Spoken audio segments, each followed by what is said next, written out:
Esta noche nos acompaña aquí en el estudio Diego Salazar, autor de No hemos entendido nada. ¿Qué pasa cuando dejamos el futuro de la prensa a merced de un algoritmo? Un libro fundamental en estos tiempos de fake news y de retos para el periodismo que pues se lo está comiendo Facebook, ¿no? Bienvenido, Diego. Muchas gracias. Un placer estar aquí con ustedes. Cuéntanos de este libro que algunos pudimos tener acceso aparte de él en tu blog del mismo nombre. No hemos entendido nada hace tiempo, hace que un par de años. El blog empieza, hace un par de años, en 2017. Y el blog fue el truco que me hice a mí mismo para obligarme a escribir el libro. Ya tenía el contrato del libro firmado, llevaba más de un año investigando y bueno, con todo el acontecer en medios digitales, con la elección del presidente Trump y lo que eso supuso para la manera en que pensamos, la forma en que producimos información y la forma en que se distribuye esta información en redes sociales, pues me tuvo varios meses comiéndome el coco hasta que me obligué a escribir el libro. Como bien dices, una parte de ese libro se fue publicando periódicamente en el blog del mismo nombre. Bueno, y vemos que haces un repaso por distintos casos que han, pues, ¿cómo diría yo?, problematizado a las redes sociales y al periodismo y a la relación entre ambas, y terminas pues con esta sentencia tan dura de que no estamos entendiendo lo que está pasando y nos están comiendo las empresas de tecnología. Sí, una de las cosas...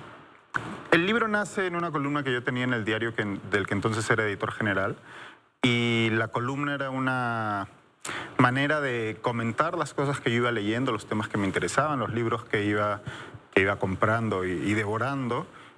Y de pronto me di cuenta que los cambios en la industria de medios, la manera en que producimos información, en que consumimos información, cada vez me ocupaban más tiempo de lecturas y de reflexión y de escritura. Entonces ahí se me ocurrió pues dedicarme un año aproximadamente a investigar sobre esto. Eso luego se prolongó por las razones que comentaba antes. Y sí, o sea, el cambio ha sido brutal. Creo que ambos tenemos edad suficiente para recordar cómo era el mundo offline y cómo era el mundo antes de que existiese Facebook o Twitter, ¿no? Bueno, a mí me han impresionado muchos fenómenos que ahora veo comentados y analizados en tu libro, ¿no? El caso de Manuel Bartual, por ejemplo. Esta novela de suspenso o tweet novela publicada en pequeños microrelatos. Que fue un hit gigantesco en redes sociales hace muy poco, el año pasado. Y que yo utilizo ese caso, que además es un contenido cultural hecho en un formato y en un medio que no es tradicionalmente el tradicional para consumir ese tipo de contenido. Y yo lo utilizo para reflexionar acerca de la importancia del periodismo cultural y cómo muchas veces no entendemos bien de qué es lo que hace. Que no lee la gente y la gente se está leyendo en distintas plataformas, nada más. Justo me preguntaban eso. Estoy asistiendo a un festival literario pronto en Colombia y me mandaban un cuestionario los organizadores para ir respondiendo preguntas que seguramente tendrá el público, y me decían eso: no, la gente lee cada vez menos.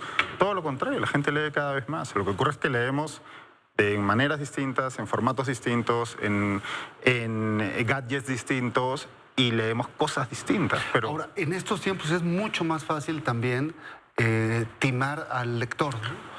El caso del ilustrador el ilustrador peruano que afirmaba haber publicado en New Yorker, que tú pues desvelaste, lo muestra espléndidamente. Sí, ese caso que, bueno, como comentábamos antes, hasta que publiqué esa historia en el blog, mi blog lo leía mi mamá y poco más.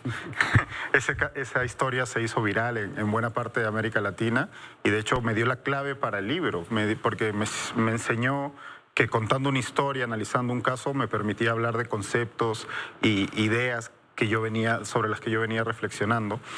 Y además, ese caso me sirvió para explicar dos cosas básicas, y es que, como repito machaconamente en el libro, el periodismo es dos cosas, al final, ¿no? Reducido a su mínima expresión, verificación y contexto.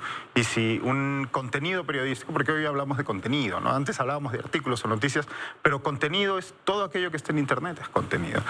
Lo que diferencia el contenido periodístico de, pues, los memes que compartimos con nuestros amigos, de los videos de Golden Retriever que comparte tu tía en Facebook, etcétera, etcétera, o de las noticias falsas, es esa verificación y ese contexto.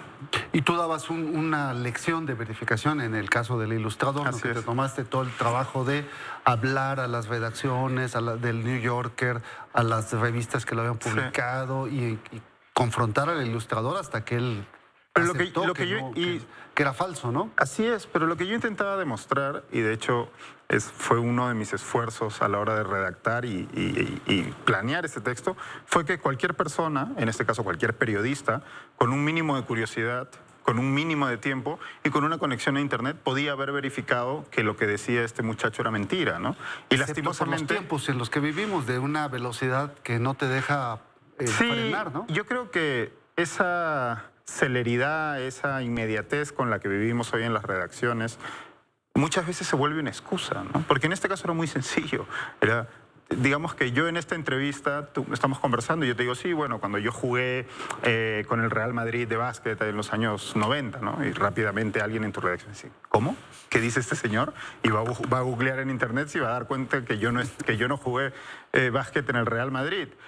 Y este chico afirmaba que había publicado no una, sino 3 portadas en una de las revistas más prestigiosas del mundo, de la que tú eras un acucioso lector. Bueno, Diego Salazar no fue jugador del Real Madrid, no juega básquetbol, pero sí es autor de este espléndido libro que quien esté interesado en el periodismo y en general, pues es una súper recomendación. Diego, muchísimas gracias por acompañarnos esta noche. Muchísimas gracias a ustedes. Y mucha suerte con la lectura.